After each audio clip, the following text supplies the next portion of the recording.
दक्षूला मी दिवसभरात काय काय खायला देते पार्ट 1।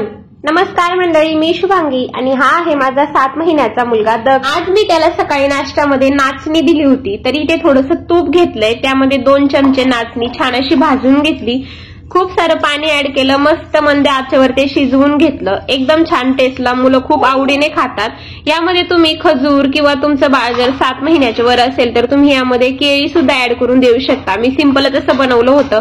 दुपारच्या टायमिंगला मी कुठलंही त्याला फळ देत असते। आता सध्या केळी होती म्हणून इथे अर्धी केळी कट करून घेतली, ती एकदम छान अशी स्मॅश करून घेतली, काहीच लम्स नाही राहिले पाहिजे असं, आणि ही त्याने खूप जास्त आवडीने खाल्ली होती।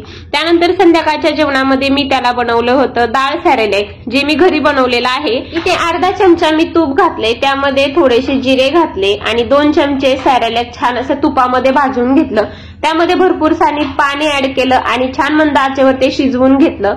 हे संध्याकाळच्या जेवणामध्ये त्याला दिलं होतं मी, आणि शक्यतो मी संध्याकाळी त्याला सॅरेलॅकच देते। तर ही रेसिपी तुम्हाला कशी वाटली नक्की कॉमेंट करा आणि तुमच्याही बाळासाठी तुम्ही नक्की ट्राय करा। अशाच रेसिपीसाठी मला फॉलो करा। चला आपण भेटू उद्याच्या व्हिडिओमध्ये, तोपर्यंत बाय बाय।